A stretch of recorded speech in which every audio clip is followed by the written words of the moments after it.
Welcome to DSLR Workshops. My name's Okello Dunkley, and today I'm going to show you which 50mm lens to buy for your Nikon DSLR. Now, if you've taken my class either live or online, you know that I rant and rave about a 50mm lens. It's the lens I use to take that shot where I'm teaching you how to blur your background using your F number. And if you have a Nikon, you go to your computer right after class, of course, and you look for that 50mm lens and you see something like that. You see a few options. So the email I get all the time is, even though I tell people to buy the one on the top, I'll get to that in a little bit, but the lens I tell people to buy is around 200 bucks. But when people look, they see one that's around $100, they send me an email and they say, hey, I was looking, I saw that I can buy this cheaper one. Will that work on my camera? And the answer is yes, it will work, but I do still recommend the one that's around $200. So let me walk you through these different lenses and I'll tell you why you should get the 50mm 1.8G for your DSLR. Now, the first lens is an older lens that does autofocus, but it will not autofocus on every camera. So let me tell you why I don't recommend buying this lens. First of all, it is an autofocus lens, but on some bodies, it is not able to autofocus because some of the consumer bodies by Nikon don't have internal motors. So this D3100 and anything D5300 or below, so I'm not going to rattle off all the names, but let's just say D3000, 3100, all of those. So D3000 series, D5000 series, they don't have built-in motors. So if I want to autofocus with this lens, well, you just can't. And you will have to manually focus. Now, I know some people will tell me, that's no problem, I can manually focus, but trust me, it's really tedious. You're going to miss shots. You don't want a lens that doesn't autofocus, especially when we can have it for around $100 more. Now, this lens does work on the higher end bodies, so if you have a pro body or an advanced amateur, as I call it, like the D7000, 7100, it will autofocus, but I'll tell you why I still recommend the other one. This lens, it's pretty loud. So I know you can hear that, and imagine you're at your kid's recital, it's really quiet, and then all the parents just start looking at you like, stop using that camera. So that's what this lens will sound like. And if your kids are like mine, they hear, oh look, dad's taking a picture, and there you go, there goes your candid moment. So this lens does work on the more expensive camera bodies, but I still like using the 50mm 1.8G, and I'm going to put that one on. And this is autofocusing, and you can hear that it's much quieter. And I will bring up this in a second, so let me show you the lens I'm talking about. So this is the 50mm 1.8G. That's the one I was just using autofocus, a little bit quieter on the D7000. And when I put it on the D3100, I don't know if you can hear this, but it is focusing. You actually heard the beep that tells you that it's locked. But you can actually use this on any Nikon DSLR, whether it's the consumer, 3000, 5000, or the 7000, the advanced amateur cameras, and it will be quieter. So that's why I recommend this lens. And it's a couple $100, but trust me, those shots that you're going to miss saving that $100, it's just not worth it.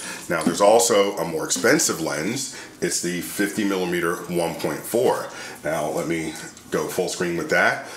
Now, essentially those are the same lenses, the 1.8 and the 1.4. The 1.4, of course, is a little bit faster and, of course, more expensive.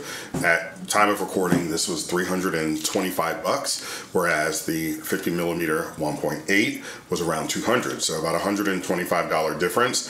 And they work the same, so the 1.4 will work on the 7,000 bodies, any body essentially, as well as the 3,000 to 5,000. So this works just like the 1.8. So you're wondering what the price difference is and do you need the 1.4? Well, I will say you don't need a 1.4. 1.8 is great. If you got extra money lying around that you're just dying to spend, sure, go ahead and get the 1.4. What you're paying for are more aperture blades. Now, when you look, this is the 1.4 right here. So they do pretty much look the same. There you go, same thing. But one has 9 aperture blades, the 1.4, and the 1.8 has 7 aperture blades. I got to keep all these numbers in my head, but let me show you what aperture blades are. And these are your aperture blades. Let me take a closer look. And if I go over here and count, we have 1, 2, 3, 4, 5, 6 aperture blades. So this is 7. So you can imagine if we have 9 aperture blades, it is going to make for a smoother background. So when you blur your background, the more aperture blades you have, the more natural that circle looks. Whereas if you have 6 blades, it'll look kind of like a, you know, like a stop sign. I know a stop sign is 8 sides, but just trying to get that image in your head of the background of the words you always see on the internet and in photography books is bokeh. So the smoothness of your background with more blades, it's going to look smoother. So that's essentially what you're paying for the extra, the extra money for.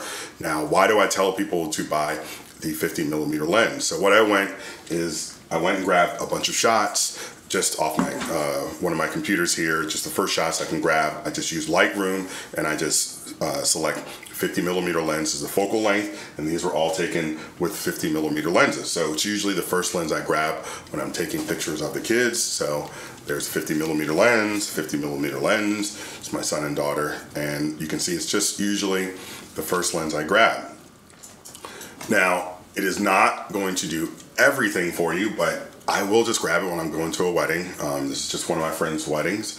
I'll have that 50mm lens. You're gonna get a really sharp image when you're using a single focal length lens. And a single focal length lens is a lens with just one number. So it's not a zoom. It's not an 18 to 55 where you can go wider, go closer. It's just the 50mm lens. So that is the 50, and this is the 50mm as well. Now, sometimes people think by me ranting and raving about the 50mm lens that it's the only lens you'll ever need. It's not. It's not going to get you close to that, to your kid at the soccer game. So here, we're still going to need something if you want to get really close. But a lot of times, if I do carry my big setup, my long lens, the one lens I'll carry that I can go wider with is my 50mm lens. So that is what happened in this case. So this is low light, just walking around with my 50, no flash, wide aperture. We can take a lot of shots at low light. And this is actually a picture by my wife. I found it in all the other shots, but this was just my daughter and her friend. 50mm lens. I mean, as long as you're at the right distance, you are going to be able to get a pretty good shot. So let's look at a few more shots. Now, it's not a macro lens, not going to get you right on top of the flower, but it'll get you close enough. And there's a 50mm lens as well. So just keep cycling through these shots. That's a 50mm lens shot from Austria, and just random shots. Usually I'll have my 50mm lens on there. And San Francisco, there we go. A lot of times when I travel, I don't bring all of my heavy duty Nikon equipment. I'm a Nikon shooter, but I will have my 50mm lens. So this is taken with a Canon 50mm lens, and waiting a little bit later. So that's a 50mm lens as well. And this is a concert shot. This is in LA, so right before doing a class again. So I only have my 50mm lens. This is actually a Canon 1.8, so that's pretty good. And this is also 50mm lens. A lot of times it's the only lens I'll take with me when it comes to shooting when I travel. And concert shot as well, 50mm lens.